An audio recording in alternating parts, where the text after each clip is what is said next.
So, how does it feel when you play Roll Up to Win with Tim Hortons? Buy a hot or cold beverage using the Tim's app and find out. Roll in the app for a chance to win prizes ranging from free coffee and donuts to a Universal Orlando resort vacation or a sweet car. Oh, don't forget the TV. And this year, every roll is a shot at a $1,000 daily giveaway drawing for two $500 prizes. Roll up to win and get treated by Tim's. No purchase necessary. Account registration required. 50 U.S. and D.C. 18 plus entered by 4/2/23. See rules at rolluptowin.com for free entry or full details. Void in Florida and where prohibited. When you download the Kroger app, you have easy access to savings every day. Shop weekly sales and get personalized coupons to get the most value out of every trip, every time, whether you shop in-store or online. Download the Kroger app now to save big. Kroger, fresh for everyone. Must have a digital account to redeem offers. Restrictions may apply. See site for details. Save big on your favorites with the Buy 5 or More, Save $1 each sale. Simply buy 5 or more participating items and save $1 each with your card. Kroger, fresh for everyone. I got something to show you. You got something to show me? Yeah. Ooh. Okay. Well, Fran, when are you going to unveil it? No, I didn't see the tips hanging down. I got the joint. Yeah, it's kind of. Oh, wow, my man. I told you I was going to switch it up. I'm not going to take do-rag off, though, because I don't know. No, they're still settling. I keep it fresh. Okay, no, respect. Okay. Yeah, oh, no, you switched it up on them. I switched it up, bro. No, I didn't know you were switching it up like that. I respect that. Yeah. My hair doesn't do that. Yeah. No, shout out to you. Shout out to you digging back into your roots. Yeah. And getting an African hairstyle. Yeah, man. And connecting with I respect that. I never was able to, my hair just doesn't do that kind of stuff. I've never had long. This is the first time I've ever had braids ever. So yeah, I was man. like, let me switch. My hair has no problem growing. So I was like, let me try. What's it like? Does it hurt? Braiding? Yeah. Tender-headed? No. It's a term I've heard. I've never experienced. The lady asked me as soon as I got in the shower, are you tender-headed? I don't know. I don't think so. Mm-hmm. And he started, it was like, it's nothing. It was just, it's tight. But You're hard-headed. You're hard-headed. It's tight. But I mean, like, it's tight. But other than that, it's cool. Man, you know something? This is taking me back. Okay, because we can get into what are the things? Because my mom didn't play none of that. So my dad didn't have none. So that's what I'm saying. So it's like the things that were not my decision in what I could and couldn't experience in a black culture. Yeah. Having braids of any kind. Yeah. So shout out to you, kind of rebelling in your older age. Yeah. Never a front, a gold tooth, No. a fang, anything what is not coming into my mom's house. No. Even sagging was like something I did outside of the house. I would never come in confidently in the house with my pants sagging down. Man. And it's like, man, it's just, I think obviously it was well intentioned. Yeah. But you always feel like, man, I want to be included. I want to be involved in the culture. Yeah. I always wanted braids as a young child. Because it was cool. It was like all the kids have, all the girls had braids. Yeah, Bow Wow was a big, what I mean? So it was like, you can't put Bow Wow in my face and not expect me to want the girls to be chasing me around with braids too. Right. And my dad was like, we're not doing that. Yeah, that's not because you got to take care of it. And it's like, it's a phase where it gets nappy. And it's like, they don't look good. We're not doing that. And it definitely costs way more than a haircut. Yes. than a bald the sides and a bald fade. Yeah. No. And then also, not even just braids, getting a cool hairstyle. It was like, no. Yeah. Get a one and we're going to go about. You want a part. Well, listen, I don't know what part of the bills you think you pay in here where you think you can ask for special designs in your haircuts, but we're going to cut these sides down to nothingness and leave you a little skim of a shadow of hair on the top, and we're going to call it a day. You want to fade? Yeah. Oh, you fade your ass outside and go get a job to pay for a fade. What are we doing? My mom was very like, you will not look like a thug in my house.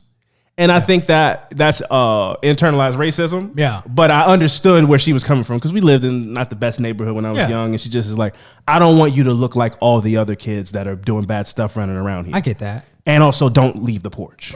Right. So, and she created a bitch-made, upstanding citizen. That's that. Well, I mean, I just mean in the terms of breaking the law. Yeah. Okay. I just like, won't a law be broken by me? I'm not. I follow the rules of the road. Like, I don't do that. No, I'm not going to jail. No. I'm not for anything. Like, even like a ticket that has been over, whatever, any of that kind of stuff. I'm not even going to jail. Yeah. Let alone prison. So, man, no, but shout out to you. I want to do something too now. I get like a grill or something. Am I too old to get a grill? No, I don't get a grill. All right, I was like, let me just try something new. Why not? Like, my hair was long. It was already long, but I didn't know. My barber told me. I told him what I wanted to do a while ago. Shout out to my barber, by the way. This is my guy. Never said that before. Always great advice. But he was like, must be nice. He was like, I was like, I wanted to braid it. He was like, I think it's gonna be a good look. He said, I think it's gonna be a good look. He said, also, yeah, once they straighten it out, your hair's gonna be long. I was like, nah. Then once he I was was picking like, you up? holy shit. I was like, my hair is longer than I thought it was when he started to straighten, when he started When to they blew pick it out? and blow it out. I like the look on you when you was growing up. Because the cruddy, when you started, I was like, I like that look. I was trying, and that's why I went for it. Because I liked it. And then you cut it. Mine wouldn't cruddy how yours was cruddy. It did though. Yours did though. You just cut it too early. Yeah, I was you cut it too early. I bailed. I was self-conscious about it. I was self-conscious. I was like, it's not doing what I want to do, and I'm putting products in it. And because you had the cruddy, but you had the fade going into the beard. That's why it looked perfect on you. Yeah. And then you cut it, and I was like, all right, well, he just wants to, Well, yeah. Well, what happened was, if we're gonna get candid about it, I'm young. My hairline is starting to recede a little bit. Okay. All of a hairline starting to recede, you can't have the hair, touching this, kissing the sky of God, and then you really can see that it's coming back. You keep it low. You keep it low, and you can't tell. That's not true. That's not true. Well, listen. And also, I'm not walking around like George Jefferson. You need to go to the new barber. Listen. Only I can disrespect my barber. My barber did not push my hairline back, and we're not going to get into it. Let's start the show. Yeah, no. Obvious, we got a problem here. And it's more than just Alvin streaming Punisher. When life begins to suck, who's reporting it? Luckily, you got your friends who you won't forget. Coming live, Alvin and Fran on survival. Laughing non-stop, case drops on a cycle. Louder than intrusive thoughts off an iPhone. How they make the world seem bright with the lights off? AFs, it might as well stay up. Lies being told like that dinosaur BS. Magnifying glass to the ground if they don't see us. Having the time, roasting your favorite pizza. Bougie ain't an option, it's the way. Take you to the grave, add moving to the place. You already know when they take the case. Laugh the pain away, it's affirmative. Hello and welcome to another episode of Affirmative Murder, the equal opportunity true crime comedy podcast. I am Alvin Williams, joined as always by my partner in true crime, Fran and Alvin. Oh yes, wait a minute, Mr. Postman. Yeah, man, I'm the mailman. Can't you tell, man? Gonna post to it. What up, Fran? What's going on, man? We're gonna move on. Okay, we're gonna leave it behind. Yeah, man. Because listen, it's like only you can talk about your wife. You know what I mean? Like you're not gonna come in here and disrespect my wife too. That's not. Then it's not funny. Okay, you laugh at my wife drives me crazy jokes. You don't get to do them to me. I get that. So we're just gonna move on. That's crazy. That. Hey, man, look. If anybody hasn't done this yet, go to the National Museum of African American. The beautiful one that we couldn't go to. Yes, me and Steph went. You made an appointment. You gotta get your tickets early. We thought we could just stroll up in there. I was hot. I was then I don't know if we came with a podcast, but it was a group of like 8 white people. I was pissed. That like walked in merrily, and I'm like, they get to experience my culture, and I don't. I gotta sit out here. I gotta make an appointment. That's racist. That's racist. That was the most racist thing I think I experienced in 2022. That's racist. I said, excuse me? Yeah, they're like, oh, let's go see the slavery exhibit. Like, y'all get to go see that, and I have to sit out here and not go see that with my mans? Right. But go. Get your tickets. It's free. Life-changing? Go, man. It was... eye-opening? Beautiful. Beautiful. It had all these different exhibits in there. They did... it was one that was really touching. They had its own exhibit of Emmett Till.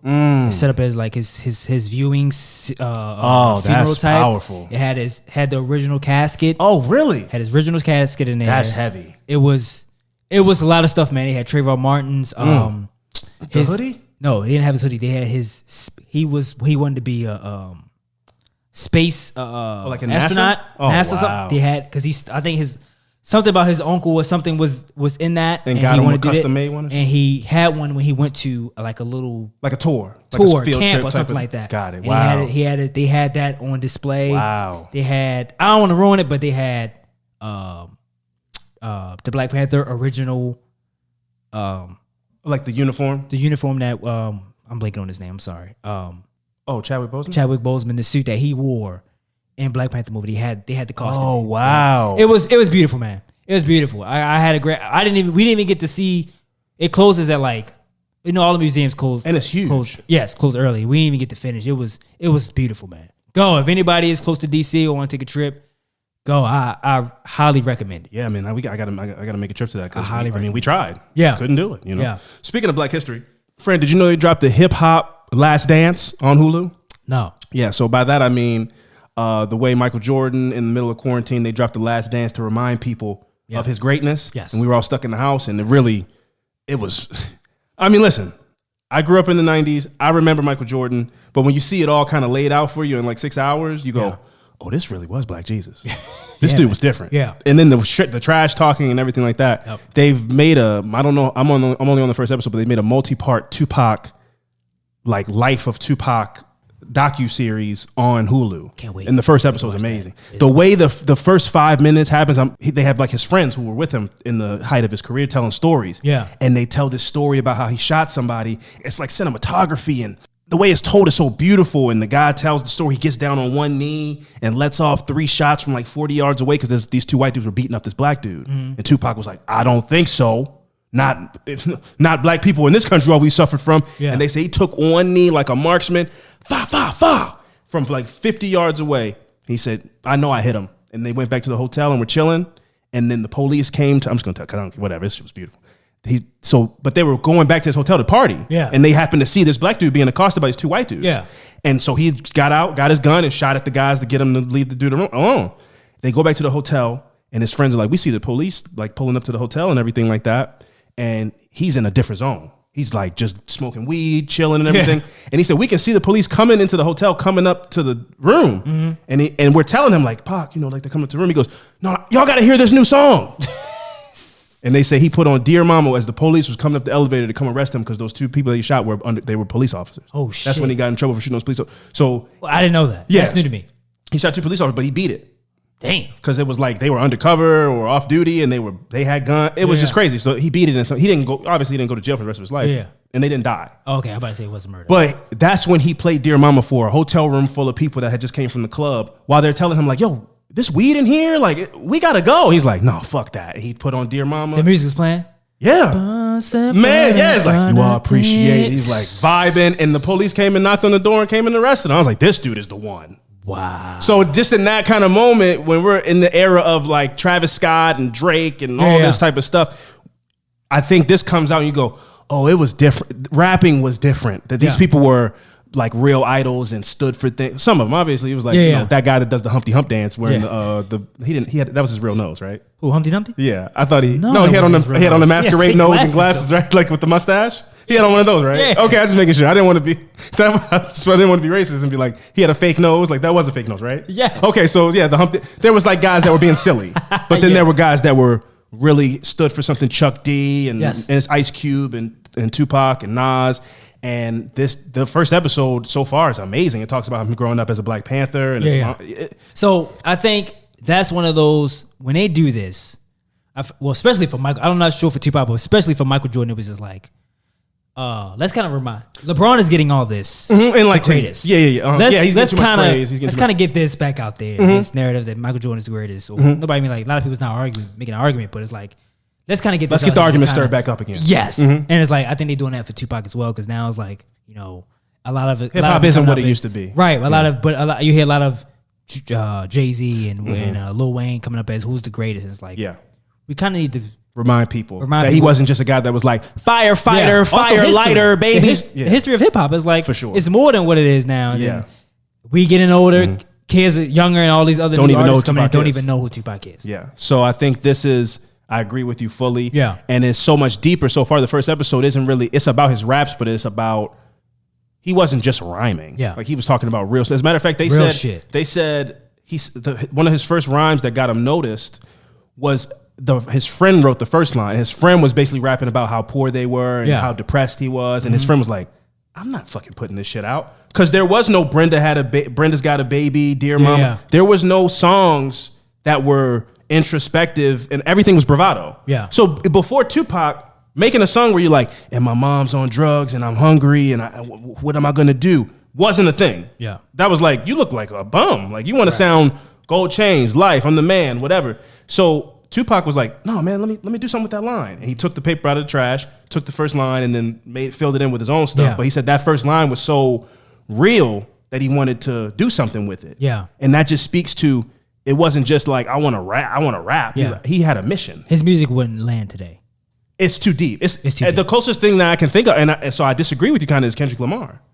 Because Kendrick's one of the biggest rappers in the world. And there would be no Kendrick Lamar without Tupac. I agree with that, but I mean like, making that type of music when you haven't made a name for yourself yet. Yeah. Kendrick Lamar had to come out and rap so crazy, spaz, fast, and blow people's minds that he was spoon feeding you the consciousness. Exactly. For you to be like, I'll give it a chance. Yeah, because you're like, he raps so good. Exactly. Whatever he's saying, I'll catch that later. But he just rap. Tupac was not the best rapper. Right. He was just saying real shit. Yeah. He could rap though. Don't get like For sure. But like he wasn't blowing people's minds with his rhyme scheme. But I'm saying his type of music won't. He wouldn't be the biggest rapper in the world. He would be like an underground rapper, I think. But he was so much more than that. Yeah, for sure. And already in the first episode, they tell you like that Thug Life thing and whatever. He was so much deeper than that. It wasn't and just his look is so iconic and all kind of stuff. It's he had a nose ring. Nose ring. Dudes were. I mean, he was the hardest dude out with a gold stud in his nose. Yeah. And a bald head, and he was cute and had like his beard, his goatee was perfectly cut. He's a good-looking guy. He's a good-looking dude, man. You're supposed to, when you're hard like that, you're supposed to be ugly. I'm not getting knocked out by some pretty dude. Yeah. No, that's not happening, bro. Imagine A$AP Rocky knocking you out.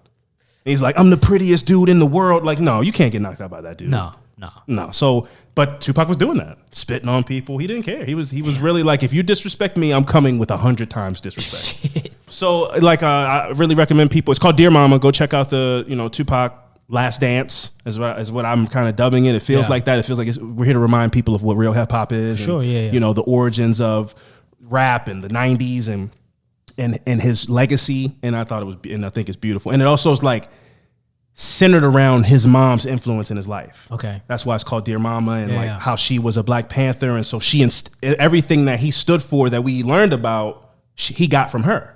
Because she was this righteous Black woman and trying to fight the good fight. And, it was a really beautiful first episode, and I'm looking forward to finishing it. Did he have kids? He didn't have kids, did he? Mm-mm. Okay. Not that I know. There's no legitimate ones. Okay, okay. Nobody to like say this is my son. Yeah. Biggie Smalls had 2 kids. Right. So I don't think Tupac had any kids. And also you look at pictures of Tupac and they're like, that's a 24-year-old dude at his height.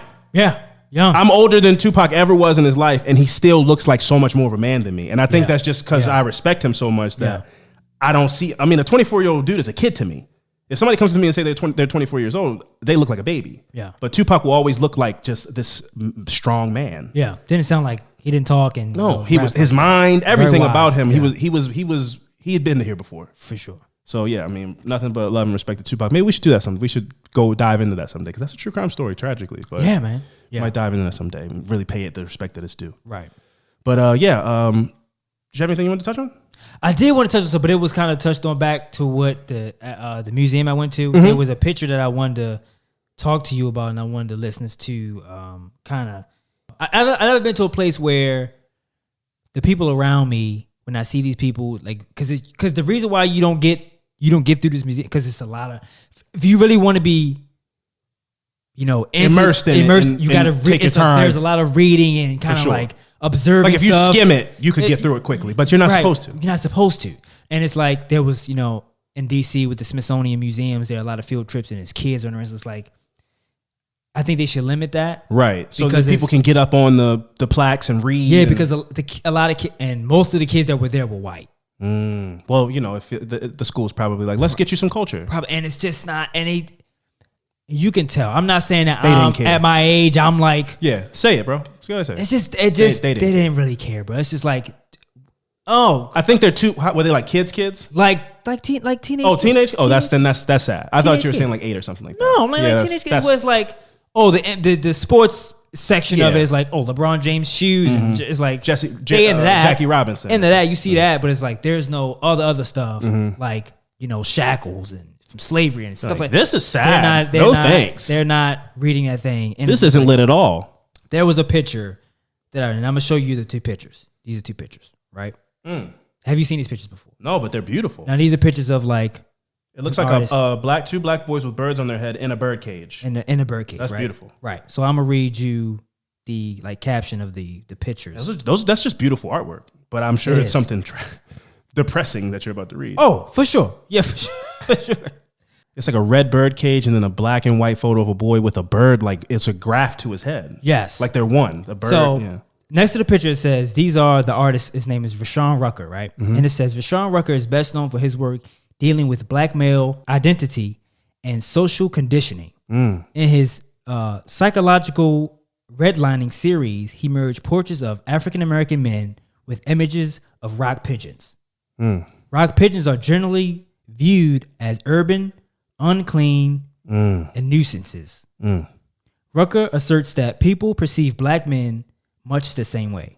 Essentially, pigeonholing them psychologically into a space where they don't belong. The red cages framing each portrait relates to redlining a systematic real estate policy, demarcating communities of color by red lines on a map to limit access to home loans, insurances, and even grocery stores. Rucker says he created these images to communicate why we as black men often don't fly, even though we have the ability to go far and beyond our circumstances. That was the most... Damn. And it looks like a bird cage and it looks like a house now that you say that. And I had no idea it had anything to do with redlining. That's fucking deep. Deep as fuck, man. Damn. And I read and it's like they treat you like what you end up acting like. Exactly. Damn. So I saw these pictures, right? And I went, oh, okay, I get the art. I just didn't. You wouldn't be able to look at that. No, I think that. Is what this, right? No. And Steph went, come in. And I went, he said, read this. I said, and I walked away going, damn. Yeah. A white lady comes behind me. Now, I'm not saying that she, but she read that and it was just like, and I watched two people read that after me. And it's just two different experiences. Yeah. Like they did, it's like you can, maybe I'm wrong, but just based on my point of view, you looked at those people and go like, it wasn't a visceral reaction the way you'd had. Exactly. They might have had a small feeling inside like, wow, that's deep. Yeah. But it didn't rock them. That rocked me and I wasn't there. Exactly. That rocked me from you reading it to me and showing me a picture of it on your phone. Exactly, man. And because it's so accurate, right? Those words, yeah, man. And like, and if you grew up in the city at some point or whatever, you kind of look back. But the part that's so cold about that is like you don't know why it's 7 o'clock at night and you're going to the corner store to get a donut and a soda for dinner. Like that's why that's just like normal bad eating. And why aren't there no produce store? Why can't I see a bin of apples just out for people to take?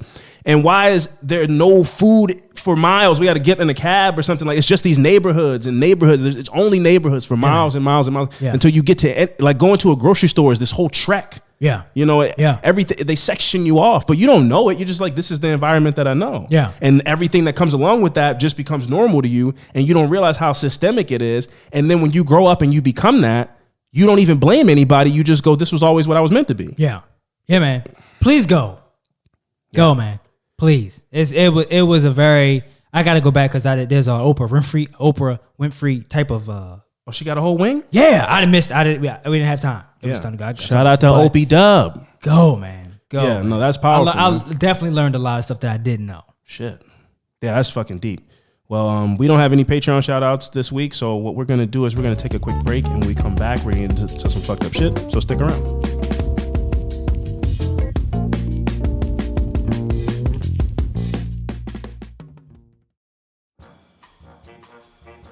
Affirmative Murder is brought to you by ZocDoc. You're extremely unlikely to find quality medical advice in your group chat or any random TikTok rabbit hole you happen to stumble down. But you can find it from a doctor on ZocDoc. ZocDoc is the only free app that lets you find and book doctors who are patient-reviewed, take your insurance, are available when you need them, and treat almost every condition under the sun. That's right, folks, you heard me. No more doctor roulette or scouring the internet for questionable reviews. With ZocDoc, you have a trusted guide to connect you to your favorite doctor you haven't met yet. Just go to ZocDoc.com/AMP and download the ZocDoc app for free. Then find and book a top-rated doctor today. Many are available within 24 hours. That's ZocDoc, ZocDoc.com/AMP. Put that all together, that's ZocDoc.com/AMP. When you download the Kroger app, you have easy access to savings every day. Shop weekly sales and get personalized coupons to get the most value out of every trip, every time, whether you shop in-store or online. Download the Kroger app now to save big. Kroger, fresh for everyone. Must have a digital account to redeem offers. Restrictions may apply. See site for details. Save big on your favorites with the Buy 5 or More, Save $1 each sale. Simply buy 5 or more participating items and save $1 each with your card. Kroger, fresh for everyone. Surgeons keep our hearts beating. They do the amazing, help save lives, and so can you. Your CSL plasma donation can help create 24 critical life-saving medicines that can give Grandpa the chance for his heart to swell when he meets his new grandson, or give a bride the chance for her heart to skip a beat on her wedding day. Every plasma donation helps more than you know. Do the amazing. Help save lives. Donate today at your local CSL Plasma Center and be rewarded for your generosity. All right, and we are back. Fran, would you like to set this one up, as this was your choice and you were really excited when you called me about this one? Yeah. Just really grabbed your attention? Yes, this is the story of Brian Williams, a.k.a. Bison Dele. Mm-hmm. I was watching the basketball game the other night, and after the basketball game, TNT show comes on, and it just keeps, after that, it just gets to like 1:30, whatever. Right. And I've seen a documentary before, but it came back up about this guy, Brian Williams, who was an NBA player and just like disappeared. Yeah. But that's kind of like the gist of the whole thing. But if you want to kind of start it off. Yeah, we're going to get into it for sure. So like Fran said, this is the story of Brian Williams. We'll get into his name change eventually, but we're going to start with that. So he was born on Easter Sunday in 1969. And as a young boy, his parents divorced, and his mother, Patricia, remarried and relocated to raise her two sons in Fresno, California. As a junior, he relocated to Las Vegas to attend Bishop Gorman High School, which was a school that he hoped would give him a better shot at a college scholarship. I know. You familiar with that school? Okay. No, but I have to imagine that all those AAU kids do that. Like they'll go do a year here, go switch to this school, try to get some tape. Like that's kind of the circuit, which is crazy at such a young age. Kids are doing that in middle school at this point. Like kids are moving around, traveling to get tape at young ages because I don't know if it's legal or not, but there are colleges giving like promissory scholarships to kids that are like 13, 14 years old, where they're coming and scouting them and being like, we can't make anything legal right now, but if you keep at this pace, we'll see you at Duke. Yeah. And they're getting those kind of phone calls and meetings at like 13, 14 years old. Yeah. So it's a whole hustle. Speaking on that, just a side note here. If anybody listening to this who has kids playing sports that are black, watch out for these people that come into your home. That are in this college. They'll tell you all the bullshit. And they don't give a shit about you. And are racist. One came out of those races and is like, this guy's been all kinds of black people's house recruiting their kids. I'm gonna take care of your son like they're mine. Yeah, and then he pops up on the news saying the N-word and saying that, Atlanta's just full of black people. It's just, be aware of shit like it's like it's hard for you to tell. Yeah. From the outside. That's why I have no respect for the collegiate system. Yeah. Because that is all it is. They just need bodies and mostly black bodies to fund their $1 billion sports program, pay them nothing. If they tear their ACL, they will revoke their scholarship and leave them high and dry, and then go get another kid that's like similar in speed and size and height and just boom, take him, place him in here. Yeah. So they'll come into your home and tell you your kid's so special and we've never seen somebody as gifted as him. And when in reality, there's always a new kid out there that they can take and put in their D2 program or their D1 program. So they're coming in your house and telling you bullshit. Yeah. Or let me not say that, but it's up to you to discern that. Yeah. Because a lot of times it is. Yeah. Because they just need a body. Yep. So don't get it twisted and don't think that, don't fall for that. I'll take care of them like my own. Because you might be talking to a fucking con man. Anyway, so Brian Williams averaged 17 points, 12 rebounds, 2 assists, 2.5 steals, and 9 blocks per game in his senior season, shooting 57.7% from the field, which is like godlike. I know we have a lot of listeners who might not be into basketball, but averaging 17 and 9 blocks and then 12 rebounds is freaking nature level stuff. Yeah. The kid was 6'11". He had this huge growth spurt. At first he was like a college or like a high school. He was on the sprint, like a track team. Mm-hmm. And then he got so tall that I guess it was weird or bad for his knees. So he stopped running track, but again, it's this thing where you're fast enough to run track, and then all of a sudden you're 6'11". So your body's made to do things. So he was kind of ahead of his time. Yeah. Because he was playing in the 90s, and he was this freak athlete. Yeah. When in a time where that wasn't really a thing. Right. Everybody just kind of had their role. He wasn't making them like that. No. He was like a Giannis Antetokounmpo in 1995, which there's no use for him because they're not really going to give him the ball. He just is out there to do his thing. Right. But 17, 12, and 9 is crazy, especially for the 9 to be blocks. Yeah. But also keep in mind, this is high school and he's a freak. So he's playing. That's why, I remember I saw a high school, they had the hoop mixtapes. Yeah. And it was a kid that was like 14, but he was 7 feet tall. Yeah. And he's blocking people's shot and doing finger wags. Yeah. That's like, come on, bro. That kid's 5'7". This is not fair.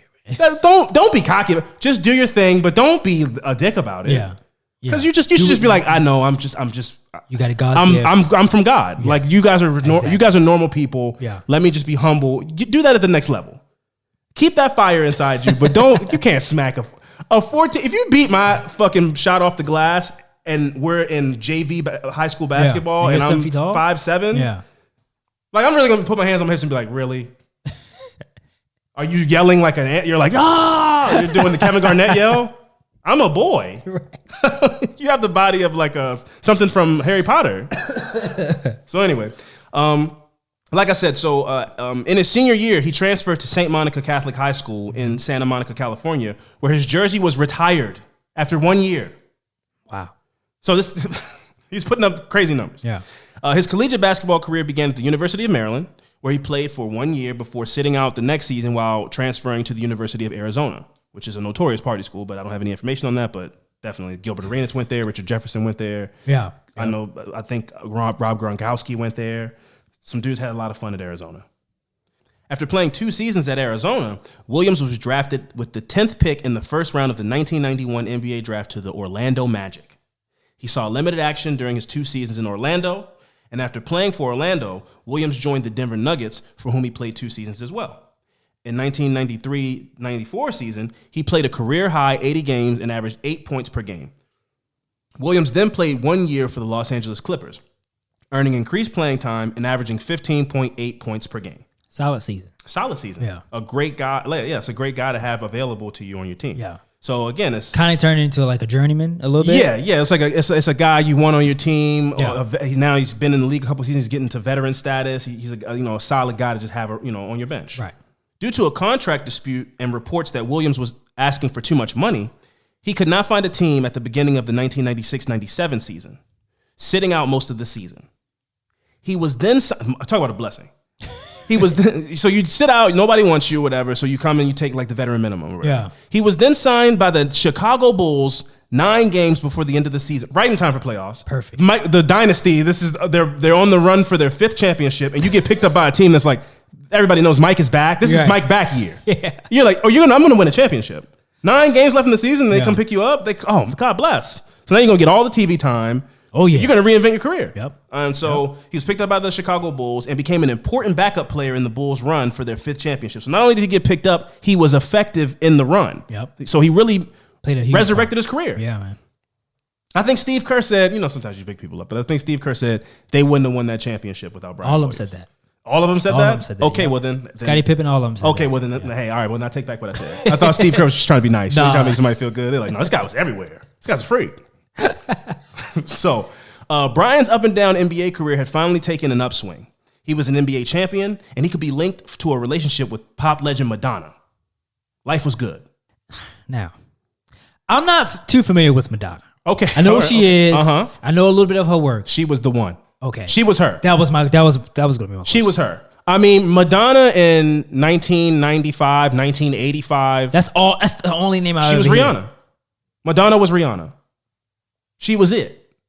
Damn. Yeah, no, Madonna was it. She was in movies and I don't like even necessarily know how bad. Jackson. I don't even know if people. Of course, people thought she was bad because she was one of the biggest people in the world. It was like her and Janet Jackson were like it. Yeah, but she was so big, but also she was like eclectic. She was she hung out with. She made like gay anthems. She was this like. That's why Dennis Rodman fucked with her. Yeah, because she was just this unique person. She did Michael Jackson too, right? Oh, I don't know that. She's got an interesting lineup, of that.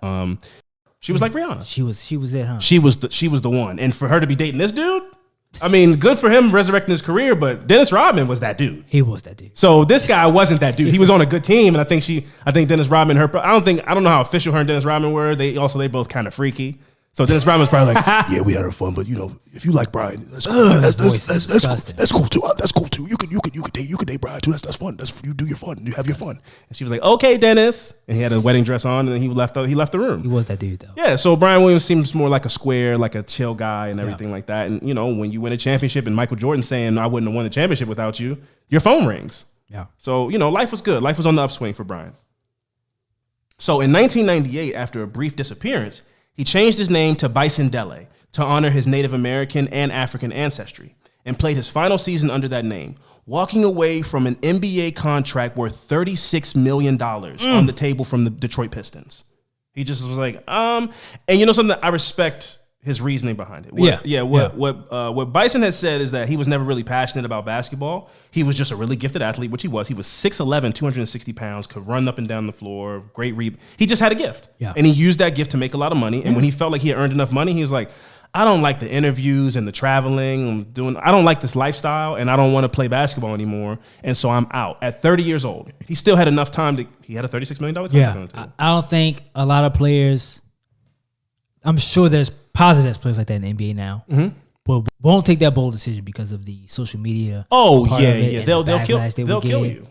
They're like, you left what on the table? Yeah. But they don't talk about, like, I remember when we're going to talk a lot of sports this episode, so sorry. But Dennis Schroeder, who plays for the Los Angeles Lakers, again, was playing for the Los Angeles Lakers a couple years ago and was on the team when they won, the year after they won a championship? Yeah. The bubble championship. And he was playing great. And he was asking for like $100 million. And they offered him 84, and he was like, no, you can pay me what I want. And then they didn't pay him. Yeah. And then nobody paid him. And everybody was like, damn, man, they were making memes of him like sitting on, like he was homeless. And I'm like, do you know how much money he made before this contract? Like, he's fine. Yeah. So it's one of those kind of things where when you're a prisoner of the moment and that's the news, like he retired, he left $36 million. And it's like, you left what? But he obviously made enough money that he was happy and comfortable. Yeah, you can't spend it all. You can't spend it all. And he just didn't want to play anymore. And he never liked it. Yeah. And imagine being so good at something that makes you that much money. You're just like, I don't even like doing this, but I'm just that. If people pay me to do it, so like I'll do it. But Shaquille O'Neal was drafted after him in the 92 draft on the same team. And then after the news came out that he retired and left all this money on the table, Shaq was like, he didn't have a whole bunch of jewelry. He had a car that he had.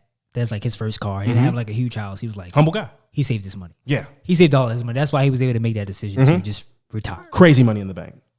Yep. Like his whole, whatever contracts he had has all of it. And it's something I respect about that where you go, I'm not going to say any specific athletes, but you're heckling and arguing, and obviously you should get your money. You should get what the market demands, and the team is making $1 billion, so you should get paid. But if at some point you got to go, I'm making more money than I ever would have seen myself making. Like if I wasn't playing this sport, what would I be doing?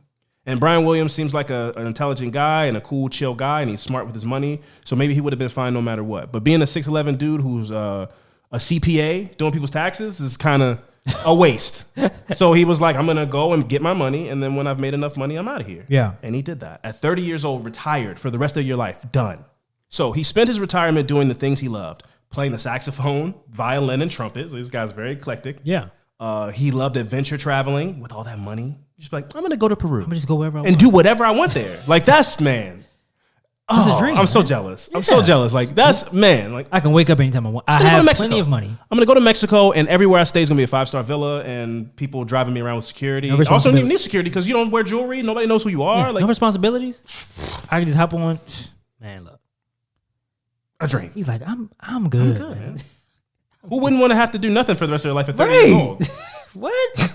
And not do nothing and be like, I got to watch my money and stuff. Like, you got to watch your money, but you got to watch your millions. Not living a modest life and living in a small house. No, just don't buy $1 million cars and houses and stuff like that. And you're going to be fine. Make some good investments. You can start real estate. He could do whatever he wanted. 30 years old. Life wide open. Beautiful. It's beautiful. This guy's story is beautiful. Obviously, we're telling it, so we're going to get to... It's going to get not beautiful in a little bit, but let's keep riding the high. Yeah. He even earned a pilot's license. So he's young. He's just trying shit, Why not? Why not, man?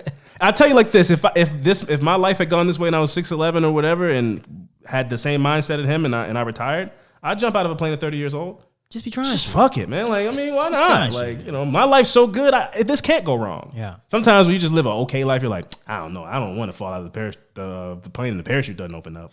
But when God's blessed you, you're 6'11". Yeah. It's 260. You're like, what could go wrong? Life's been so great already. Like, this parachute's gonna open up twice. Yeah, that's where I would go. I'm not jumping out of a plane. Okay, because I got too much. I got too much. I'm not giving all this up. Madonna's at home and in the bed.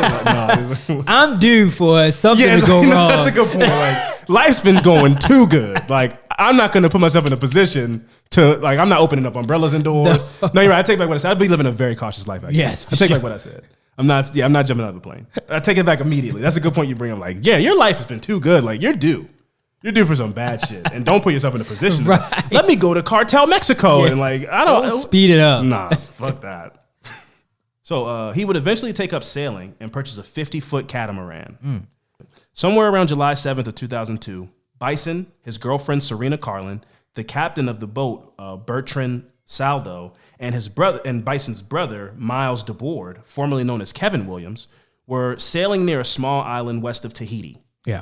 So let's. I did want to bring up before we get in, because some people they'll hear the story and go like, what happened?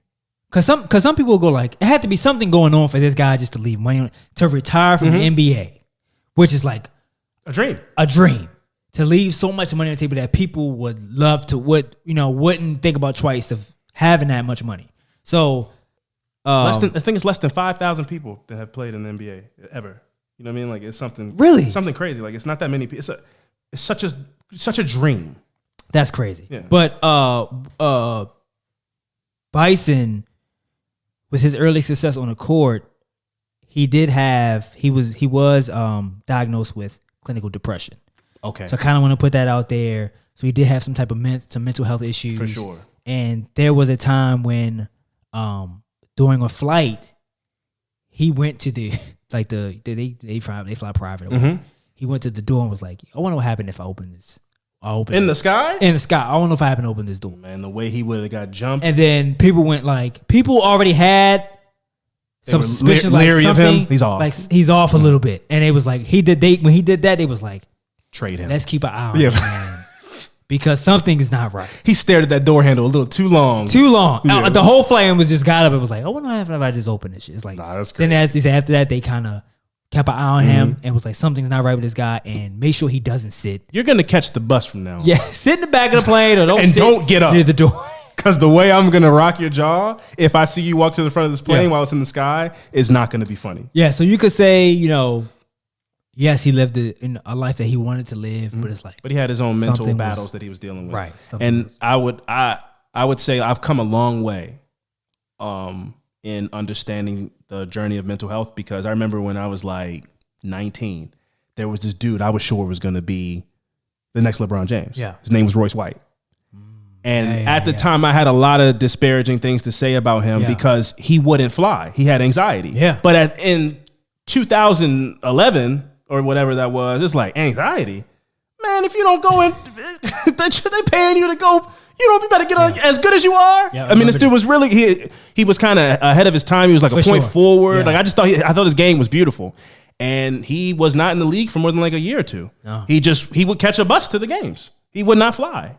And then everybody on TV is like, this guy won't fly. He was like a 15th pick. Yeah. And at the time, it was unbelievable to me. I was like, you're just wasting this opportunity. You're wasting this talent. And now as I gotten older, you go, bro, if your job is every week for 6 months out of the year, and then after off season, if you don't live in the city where your team is, you're catching a plane every week, or being in front of a crowd makes you have a debilitating anxiety attacks.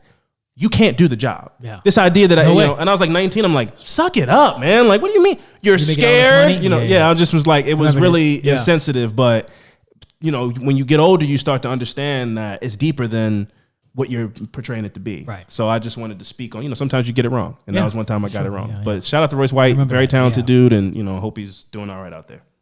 So all that is known is that Bison and his girlfriend and the captain of the ship and his brother were sailing on this island west of Tahiti. Anything beyond that is a mystery.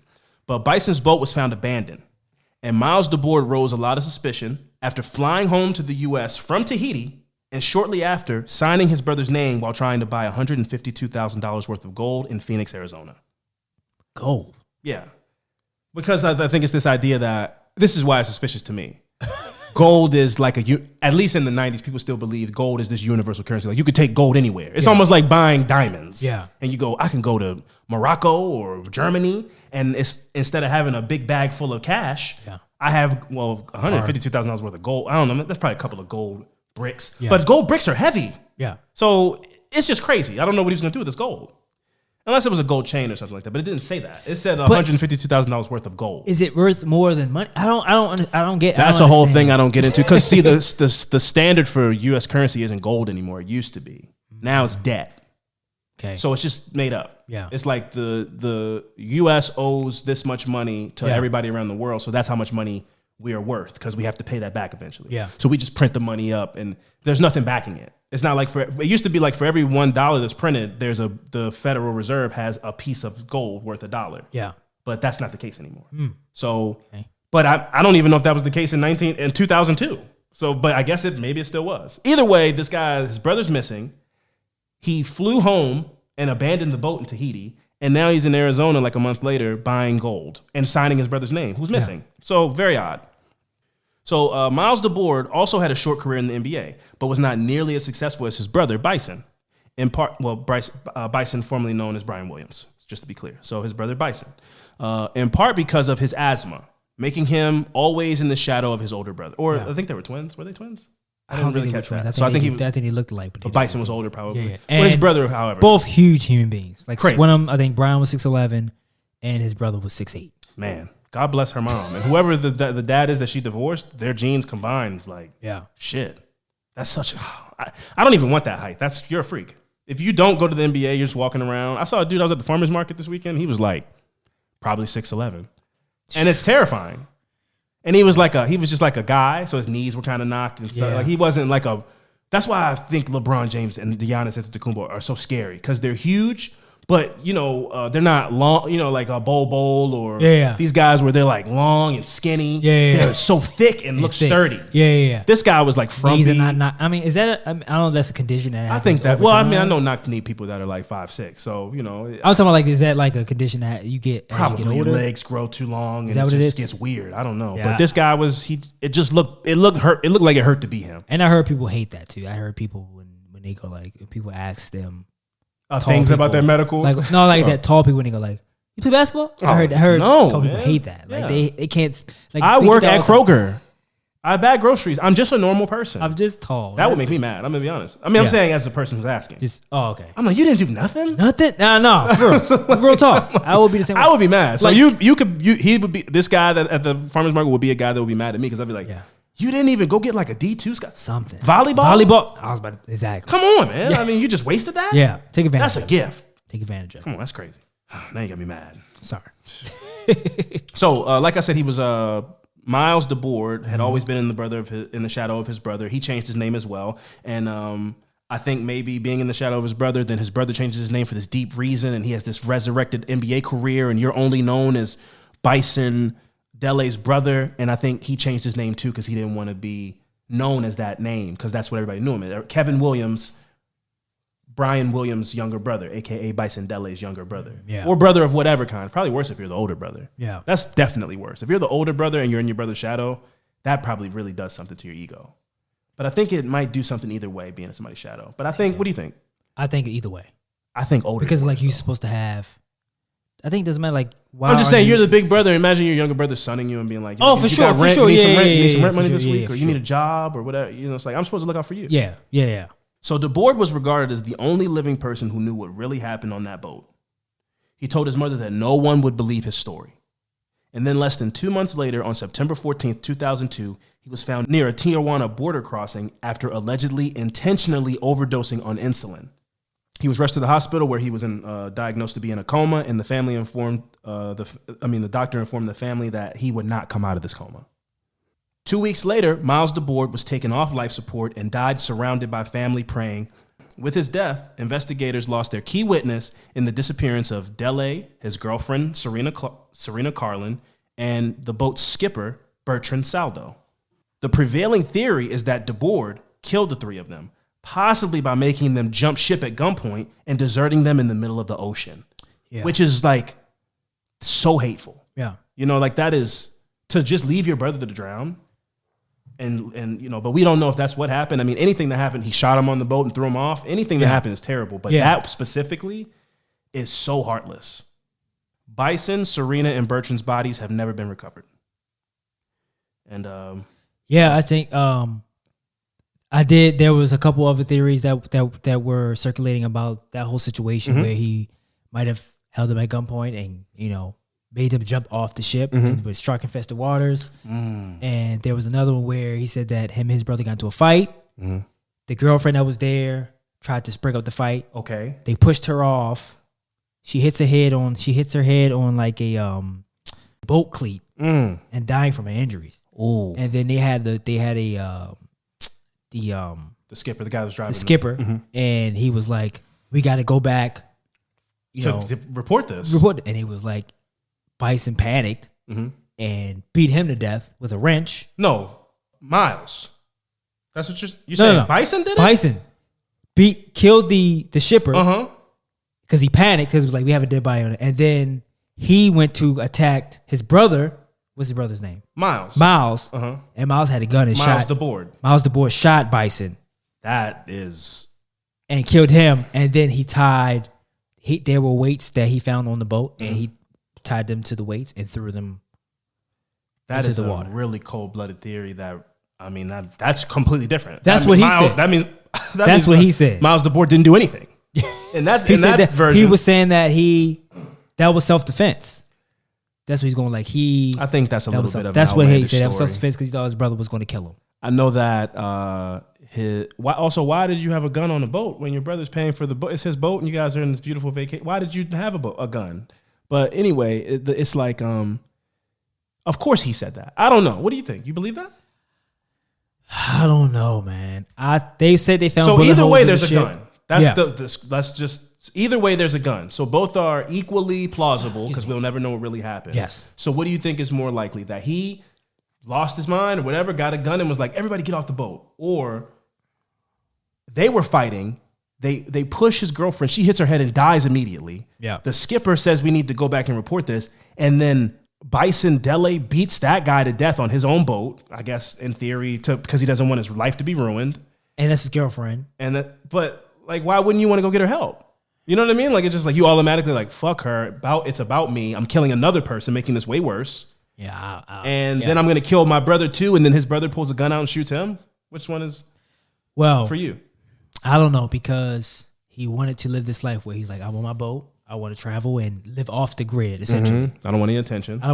So he made, that story could be true where he was like, scared of headlines. Something happened. The girl gets killed and he's like, it's going to be all over the news. I got to just get rid of everybody. And I'm going to take my boat and just go. Okay. And then his brother was like, no, I'm going to shoot. But he tried to attack his brother, but his brother had the gun, shot him. But they said they found bullet holes. They said they found multiple bullet holes in the ship. Okay. When his brother brought the ship back, he tried to repair the bullet holes they found. So it was like, the brother could have shot everybody. And then threw him off. Put weights around him and threw him off. There were bullet holes, so somebody I didn't know that shot. part. So there were bullet holes on the ship. Bullets were fired. Bullets were fired. Okay. But the thing about the bullet holes is that was never confirmed.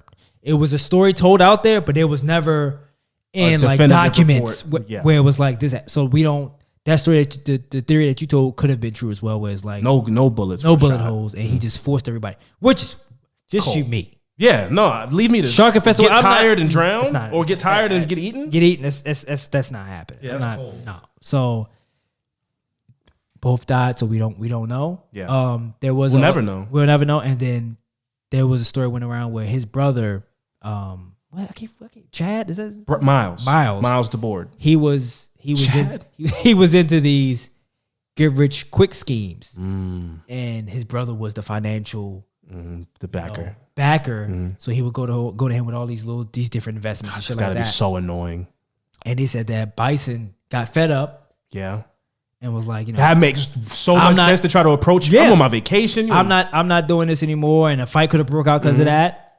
So, bro, what if I open up a chain of churro restaurants? But what about the gold play? He probably brought up this plan to get these gold things. And that's why he signed his name, because his name might have been the reason that he was getting some kind of money from a bank or something.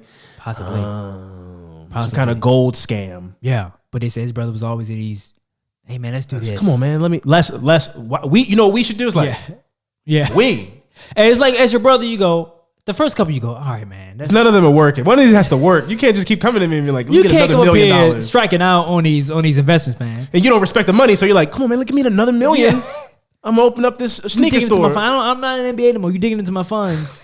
I have a plan. Right. I have a plan. I bought my catamaran. I'm living off the grid. I'm letting you come on my boat. Yeah. Bertrand is nice enough to drive us around while we can lounge out on the boat. And you're coming and me and my lady out here drinking margaritas. You coming here, you asking me for money on the trip. I didn't bring you out here to ask me for money.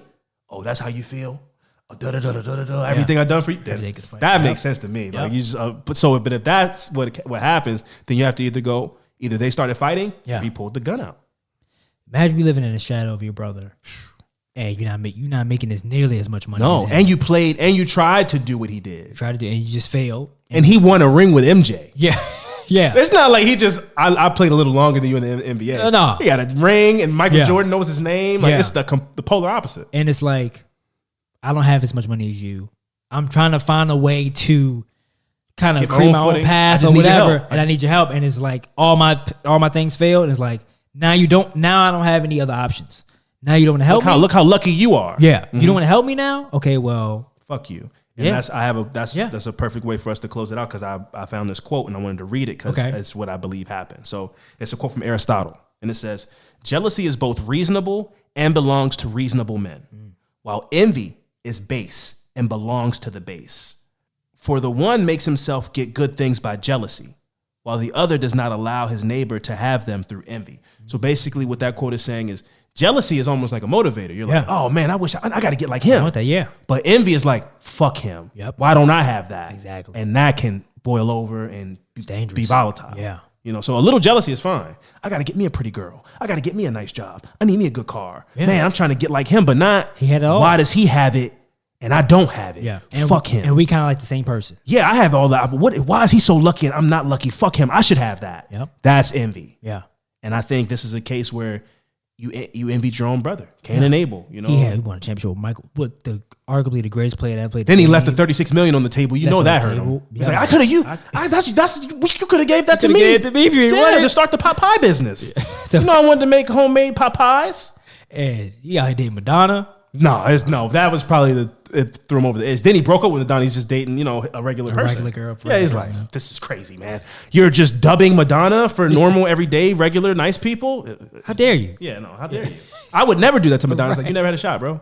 You never had a shot. Yeah, man. You never had a shot. Not him. No, you're not him. He's not him. He's not. He was him and he was dating her? No, and he dubbed her. Yeah. For just a nice, pretty lady. Yep. No, man, listen.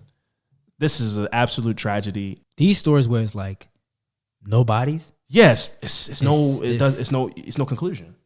It's tragic. Yeah. But that was the story of Brian Williams, also known as Bison Dele, and the possibility that his brother killed him, his girlfriend Serena Carlin, and the ship's captain or skipper or whoever was driving the boat, Bertrand Saldo.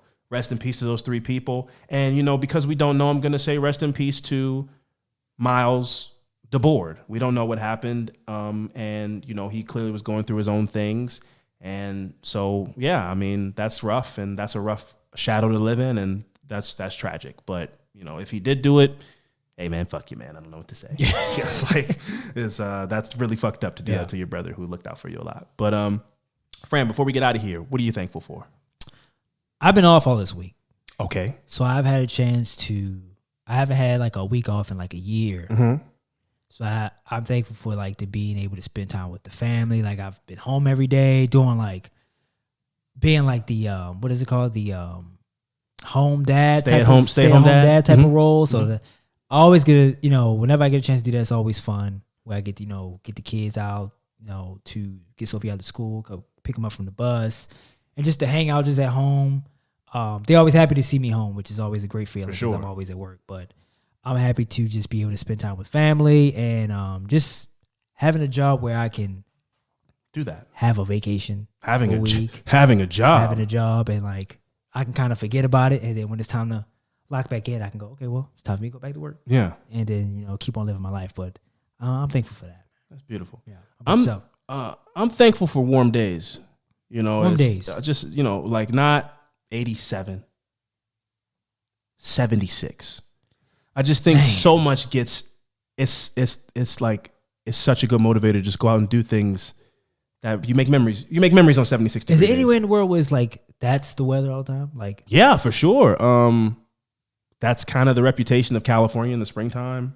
It's high 70s, mid 80s. Really? But you mean you could wear a little light hoodie at night type yes. of a dream. I don't know it, but Because like Caribbean type of places like anywhere where you Jamaica can, or anything like that, it's gonna be like 85. Yeah, anywhere where you kind of wear anything you want, kind of. Yeah, you could layer up or not, or wear a tank top or whatever you want. I don't know, man. Because I always heard if anybody knows that place, that's dream place.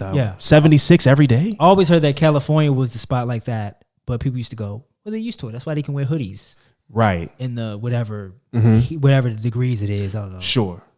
That's how Vegas is. I know people that live in Vegas that, wear hoodies, but also Vegas is a desert, so at nighttime it's cold.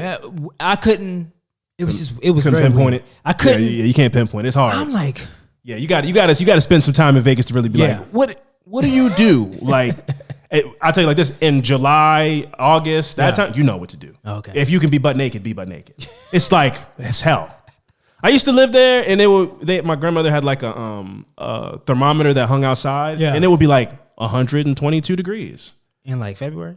No, no. I mean, it's like in February, it's actually nice. February is probably like, it's the best 75, and then at nighttime, but then at nighttime it's like 30 because it's a desert, so the heat doesn't go into the ground. So when it gets cold at night, it's cold. Didn't know. But in the summertime, no, it's crazy. It's like, I'm not going anywhere. Yeah. You get in the house and you just everywhere has misters.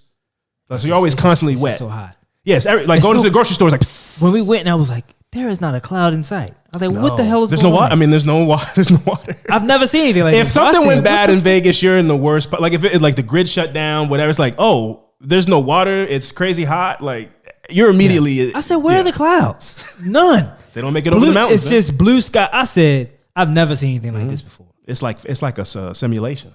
That's crazy. Yeah. Beautiful place though. I love it. Oh yeah, always. And great family memories there. But this has been another episode of Affirmative Murder. I've been Alvin Williams, joined as always by my partner in true crime, Fran and Alvin, and we'll see you guys next week. Deuces.